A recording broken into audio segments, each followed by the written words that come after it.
One is all about the books that I read for the last 40 years. And today I have my special guest. He is a writer, business owner, advocate, sensory friendly event specialist, and community leader. No other than Mr. Thomas Wilson. Hello, hello.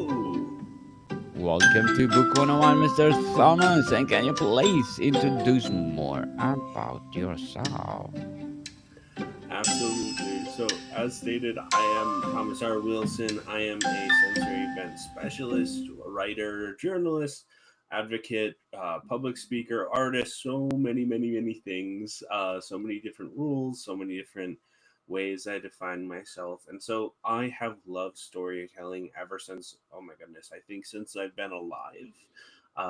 My family's used to tell my family would tell me stories when I was really young. That was one of the most requested activities for me, and I remember those moments of being in bed, hearing about all these great stories, all these unique things. Some of my favorites being the ones that my family made up specifically for me, and ever since then, I've had a very complex kind of lived experience of stories. They have been my passion, they have been my self advocacy, my friends, my enemies, my worry, my strengths. And ever since I was very young, they have also been my motivator. I have spent a lot of my life in a lot of different industries, a lot of different explorations and ideas, but I always return to storytelling. And so I work largely with the mental health and neurodiverse community, but you do not need to have a lived experience or diagnosis to be a part of my events. And on top of that, my focus really is about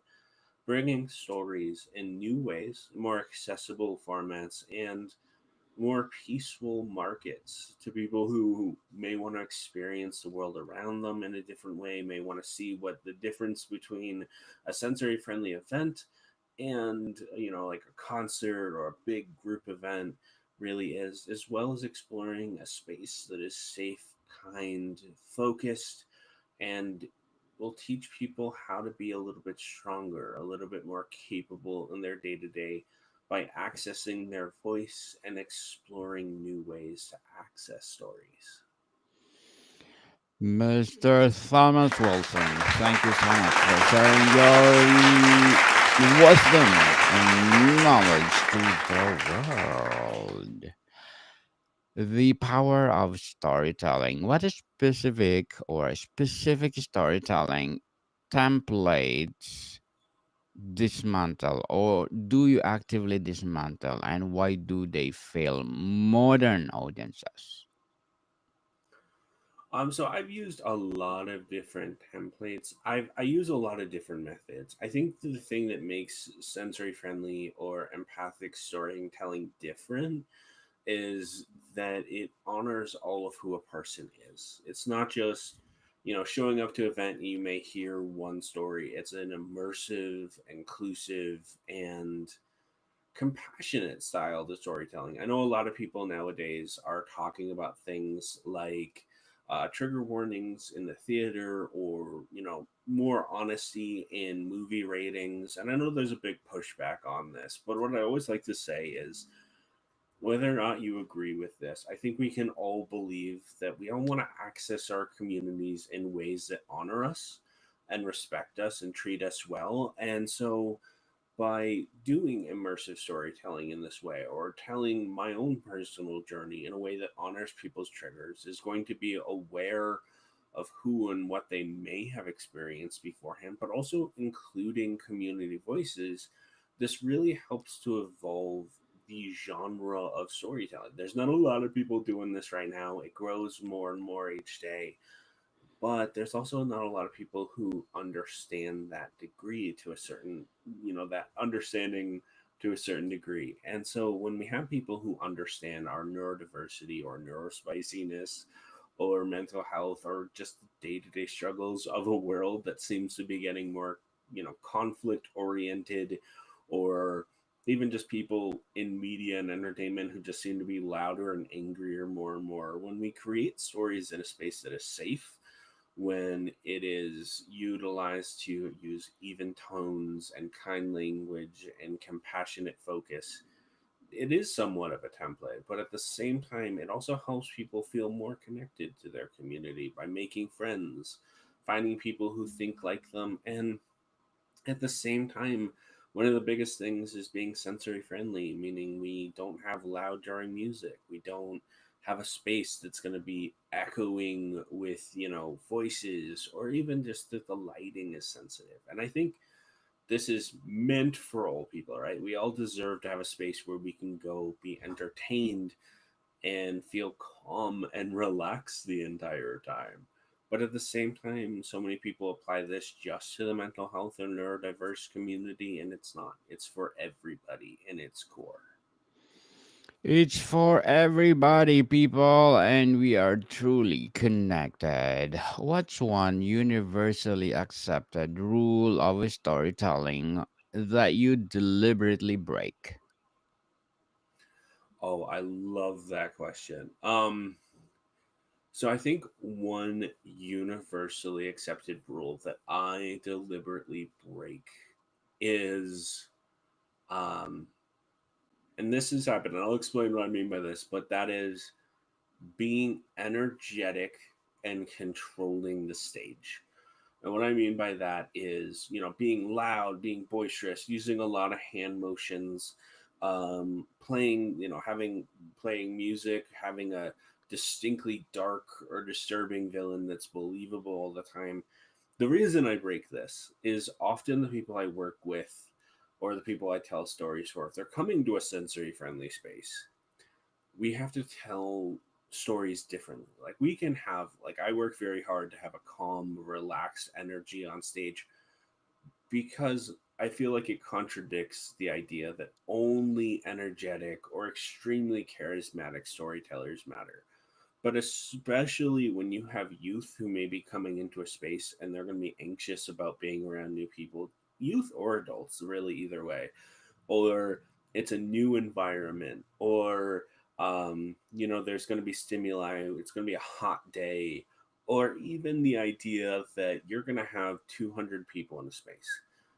That loud, boisterous, intense storytelling doesn't serve a lot of people. It actually is a deterrent for a lot of people, and it can cause people to leave. And believe me, I've had a couple events recently where one person said this isn't for me and left, and they were the only person in a talk. And then other people said I did a bad job. You're not going to match every single person to your style of storytelling, but being a kind, gentle storyteller, someone who can connect with people on an emotional and mental level, does not need you to yell or scream or.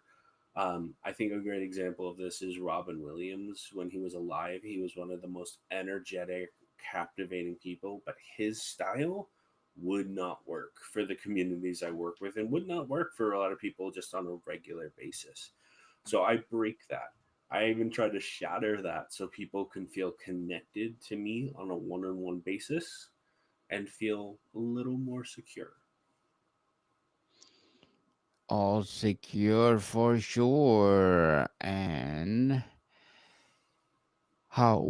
where do you look outside traditional narratives to find storytelling models that challenge the status quo? You got great questions today. I love it. Thank you. You're welcome. I tend to look a lot of the time I actually look in a couple different places. One is popular media to understand, but I think I look more towards the emotional cues or the emphasis on why a character may or may not behave a certain way, the more subtle kind of hidden aspects of it. But at the same time, one of the things that I really focus my time in is looking in the idea of representation in TV shows. One of my all-time favorite MCU films is Black Panther, just because I feel it's such a community kind of story, and so I talk to people. I watch TV, I read books, and I look for those traces of community, but I also look for where people may think those storytelling elements fall flat. Like, if the character is great but they don't feel connected to people, where can I find that? If I talk to a person, a brand new person, and find out what they like about a story but what they didn't, that can help. But also what they felt connected to them emotionally. A big part of my work is, yes, entertainment, but it's also understanding human behavior. So the third place I go a lot to is psychology trainings and educational trainings, and learning how I can apply psychology and a sense of human connection in that level of education. And that very much fuels a lot of my work because it empowers me to understand humanity better and also explore the idea that not many people go to that avenue. Partly because they want to be the entertainer, not the supporter. And a lot of my work is supportive entertainment. Not necessarily am I ever going to be in front of thousands of people, but I'm okay with that as long as I'm at, a max of 100 who truly want to be there and truly want to see something different and unique. Something differently and unique for sure. People will love that. How do you weaponize raw honesty or discomfort in stories to force audience out of the passive consumption? So I would say I try really hard not to force people. I always like to, the word I like to use is guiding hands. I like to take people by the hand and guide them through a story. But I love that question because it's it's such an insight to how we view things. And so when I utilize those uncomfortable moments, one of the things that I like to do is keep communication flowing. If I'm in front of a stage and I'm, speaking to people, I want to watch their emotional cues and their physical cues to see how they're responding. But at the same time, I also want to make sure I don't overstimulate or overwhelm my audience and make them feel kind of alienated in the stage. So a big part of what I do is I'll share my own personal story, but I will also be deeply intentional with it. I leave out a lot of, either in a made up story or in my own personal story, I leave out a lot of the trauma. I try to hit at the subtle cues that I think are going to hit someone emotionally. But then I also try to end those uncomfortable moments with moments of hope. The idea, I find a lot of times storytelling, especially nowadays, can be kind of hopeless and kind of distinctly mocking of society for some of our failures. But I find what a lot of those things lack when they're trying to push people outside of their comfort zone is going from this is our fault and they kind of spiral down. My mindset is this is where we're falling, this might be where we're uncomfortable. Let's find a pathway up to someplace higher where we can work together to move past those moments. And so I think that's how I guide people. But the other thing is also just a big thing that I work to do is listen to people. Ask them if they're having a moment, ask them what I can do better for them. If they're sad in that moment, ask how I can support them. And the last thing really is in those uncomfortable moments, helping people to understand they're not alone. And a key part of that is if someone asks a question or is upset, kind of aftercare. The idea, once again, going up to that higher level, but also providing support afterwards and continuing the conversation. Continuing for sure the great storytelling. When crafting a brand stories, how do you avoid purpose washing and instead embrace messy unresolved truth? Um, so I think when it comes to a messy truth, it is so important not to do, obliterate that. I think important truths. That's such a great question because so much of our society and storytelling is trying so hard to just kind of put a moral to a story or put like that societal that societal twist on things. This is the problem, this is how we can fix it kind of thing. But I think one of the great things that I often refer to is Aesop's Fables. When it comes to the great truths, like Aesop's Fables is one of those fantastic. Here's a problem. Here how is how it plays out. It may be messy, but here's what we can learn from it. I think a lot of media is trying too hard to be do too much commentary, honestly. I don't think it's bad, but when it's not done well, it can feel insulting to the audience. And so when I try to do those messy truths, I try to get to the heart of those characters and explore why they are part of that messy truth. If there is the king who is, enforcing great pain and harshness on his people, exploring kind of not just what his motivation is, but kind of who and what caused that initial thought and kind of the emotional and psychological level, or if it's a character who's run away from home and they're sad, or someone who recently lost a wife, or for younger audiences, someone who a best friend who recently lost their father. I try to get to the nuance kind of emphasis of that and explore how characters can react without putting so much societal and painful influence on it that it feels more like a parable or a lecture. At the end of the day, the goal is people to think about these things as they go on in their day, not to feel judged. And I feel like a lot of storytelling fails at the judging. And I think that's a big problem nowadays. We just want to judge people. So I try to make it so that the audience or the characters are not necessarily absolutely evil, or they're not immorally wrong for going down a dark path automatically.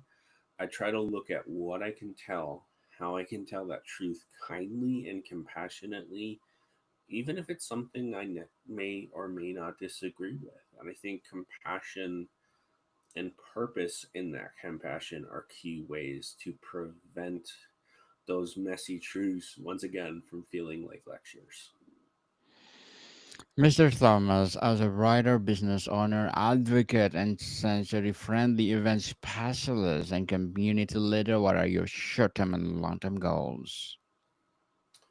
My short term and long term goals. The short term are continuing the work, making sure that I can continue to do new events. I can launch new programs. I can access the community. I can meet new people. Continue educating myself so I can stay accountable and honest in my work and capable. In the long term, right now, I'm going to be launching a few different webinar series. I'm going to be hopefully getting some classes on my website, which I'm sure the audience can see here. But I think the long term goals are for me really to continue to find new programs, new avenues to teach, educate, and explore, but also new communities to access and new challenges, like going out to vendor fairs or trying to book new storytelling goals, or even getting outside my comfort zone and finding out new events, a new world of opportunities. And so when I do this, I can make sure all my links are provided just for the sake of security for the community listening in. But I also, the long term goal for me is to let my business grow at a pace that is comfortable for me while pushing myself enough to seek new hopes, new inspirations, and new avenues to become a better storyteller. Good luck to your goals, Mr. Thomas, and looking forward for more success. And what would be your advice for those people out there want to be like you? So my advice would be one, give yourself grace. Like I said, I recently had an event, a couple events where people hated what I did, and they made that very clear. I've also had a ton of successes in my work, and so I work very hard to keep that focus, that avenue of gratitude, of focus, of intentionality. The other thing I would say is do not try to be someone else. Be your own storyteller, be your own master of your niche. Pursue what you want in the way that makes you happy. And the third thing is I would encourage people to explore the idea that, and I was just talking to someone about this, even though there are hard times out in the world, even though there's pain, even though there's worry, I encourage you to pursue your passion, make it real, make it capable, and draw boundaries with that passion. We don't need to burn ourselves out. We don't need to work ourselves too hard, but we do need to hold our passion in a form, in a capacity that's going to support and honor us. Thank you for your advice, Mr. Thomas. And can you please recommend a book that influenced your journey? Absolutely. So, a book that has influenced my journey, um, I will have to say, if you haven't heard of it, it is a book called The Soloist. They made it into a movie with Robert Downey Jr. Um, the movie is great. It's a big diversion from the book for sure. But what I encourage you to do, read the book. It is a beautiful exploration of mental health, of the arts, of the journey of success, but it is also a beautiful exploration of human connection, especially with people we may never have met under different circumstances. It's from quite an old book, but it's one of my all time favorites. And thank you for your recommended book, Mr. Thomas. And before we wrap up our discussion for today, I'm inviting you to please do listen to my other podcast, people. My other podcast, because my abstract essay is already in fifth season, abstract poetry in second season, and book 101 review in fifth season too, comedy 101 in second season, and food 101 in fifth season as well, geography 101 in fourth season, and my baby podcast law 101 and mental health 101, love letters in third season, movie 101 review and music 101 in its fourth season, and science 101 and sex 101 in its first season. Please listen to them wherever you listen your podcast. Mr. Thomas, if your approach to storytelling succeeds globally, what systems or hierarchies would crumble? So if it succeeds globally, I would think some of the things that would change, some of the things that would crumble, is our designated and focused mentality on some abusive mindsets that have been incorporated into the arts, but also just in general society, especially American society where I live. And the other thing that I think would crumble is the idea that accessibility, and the idea that, one, accessibility is not for everyone. I think accessibility is for, well, I know accessibility is for everyone, and helps us access our communities more fully. But the other thing is that the arts and the attitude towards storytelling will change from only struggling artists matter, or we sell out if we are successful, to storytelling has to be healthy, encouraging, and foster growth, not just for the artist, but for the community, and that it's okay to pursue our goals, and that is not seen as selling out. Mr. Thomas Wilson, thank you so much for sharing your knowledge and wisdom to the world. So can you please invite our listeners to support your advocacy, your projects, or anything that you are doing right now? Absolutely. I will be launching several different programs and groups and classes. You'll see them eventually on my website. Website design is not one of my strengths, but I'm working on it. Um, I will say as well, you'll see my email is ndttrpg at gmail. You can access me there. My Patreon, Wheels of Power, is also available. But I'll make sure all my links are supported on LinkedIn and others so that you can access them. Yes, people, let's support Mr. Thomas Wilson, because if you support him, for sure, more and more and more empowering business to come, more and more empowering writing to come, or more and more empowering advocacy to come. So, Mr. Thomas, thank you so much for your time. Thank you. Bye. More to come, people. See you soon.